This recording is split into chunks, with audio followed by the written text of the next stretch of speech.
आप्तकाम पूर्ण काम निष्काम। गुरु ने मन की बात जान ली और कहने लगे कि श्रृंगी ऋषि के पास चलते हैं और उनसे निवेदन करेंगे। इसका अर्थ क्या था? इसका अर्थ यह था कि वो अकाम आप्तकाम पूर्ण काम निष्काम, वो महापुरुष थे जिनमें जगत एक पल भी नहीं ठहरता था, जिसमें जगत एक पल का ही नहीं रहता था। नहरा नास्ति किंचन, तीन काल में भी जिन्हें जगत कभी नहीं दिखाई देता था, वो इतने सत्यनिष्ठ, वो इतने सत्यकाम पूर्ण काम, उनकी प्रज्ञानता, उनकी ब्रह्मरिता अथवा उनकी रितंभरा में, उनकी मेधा में नित्य सत्य और यह जगत प्रपंच एक पल भी नहीं।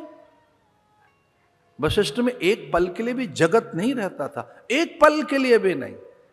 कि जैसे आप सागर में अथवा पानी में लकीर खींचें और जल में खींचें लकीर, तो खींचते खींचते मिटती जाती हैं, वो कहीं नहीं रहती। अपनी उंगलियों से जल में लकीर तो खींच के देखो, क्या वो ठहरती है? कभी नहीं। वैसे ब्रह्मज्ञानियों में जगत एक पल के लिए भी नहीं रहता। साधु वही हैं जो संसार में तो रहते हैं, पर उनके भीतर में संसार नहीं रहता, उनके भीतर में जगत नहीं रहता। इसलिए श्रृंगी ऋषि के पास गए और फिर यज्ञ विधान का नाम, मंत्र कैसे ही जपें, जप तप कैसे ही किए जाएं, पर यज्ञ तो विधान का नाम है। उसमें होता कैसा हो, ऋत्विज कौन हो, आचार्य कैसा हो, कौन सा मंत्र है, फिर मंत्र है तो उसका ऋषि छंद इष्ट, उसकी आहुतियां, वो मंत्र है तो कौन सा है, ऋग्वेद का मंत्र है, यजुर्वेद का मंत्र है, अथर्ववेद का मंत्र है, सामवेद मंत्र है। मंत्र कौन सा? ये पुत्रेष्टि यज्ञ कौन सा किया गया? इष्टिम ते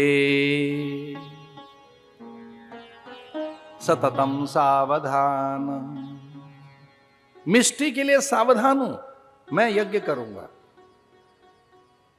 अथर्ववेद से आहुतियां देकर, अथर्ववेद से, ऋग्वेद से नहीं, यजुर्वेद से नहीं, सामवेद से नहीं। जो पुत्रेष्टि यज्ञ हुआ वो अथर्ववेद से हुआ।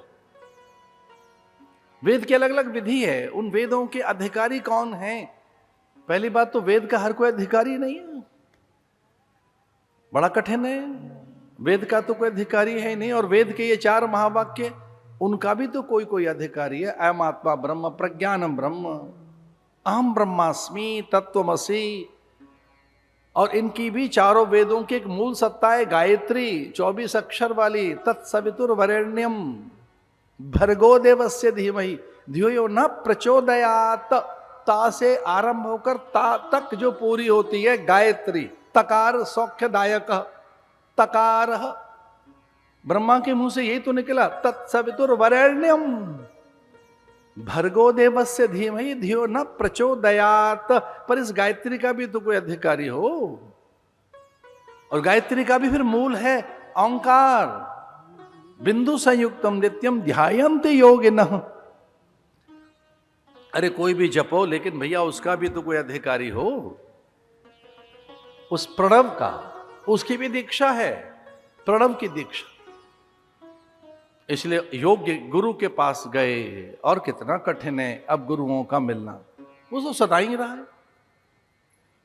मंत्रों का, ऋषियों का, गुरुजनों का, आचार्यों का, उनका जो यज्ञ कराना जानते हैं, उस काल में भी तो कितना कठिन रहा। त्रेता में भी श्रृंगी ऋषि मिले यज्ञ के लिए, और यज्ञ का फल स्वयं भगवान नारायण ही है। यज्ञ वह विष्णु, यज्ञ का फल स्वयं भगवान नारायण है। यज्ञ यज धातु से बनाए, और उसका नाम है दान देना। आत्मनिवेदयामि, वो पूरे समर्पित हो गए। समर्पित होकर गुरु को कहने लगे, अब जो कुछ है सब आपका है। हमारी संस्कृति इन 3 शब्दों से परिभाषित होती है, अर्पण, तर्पण, समर्पण। तर्पण किया जाता है पितरों का, अर्पण किया जाता है देवताओं के लिए, और भगवान के लिए समर्पण किया जाता है। भगवान के समर्पया, और चूंकि ये सब ईश्वर का है तो इसके लिए भी मैं समर्पित हूं, अपने कार्यों के लिए मैं समर्पित हूं। त्वदीयाय कार्याय बद्धा कटियम। अगर यही मेरा कार्य है तो मैं समर्पित हूं। राष्ट्राय स्वाहा इदम राष्ट्राय इदन्न मम, इदन्न मम।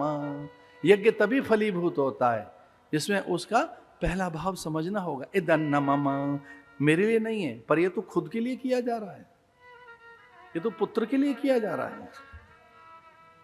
इसलिए वो आहुतियां दी गईं। ततः प्राक्रमादिष्टम ताम पुत्रियां पुत्र कारणा जुहावा गुरु चेतेजस्वी मंत्रदृष्टेन कर्मणा।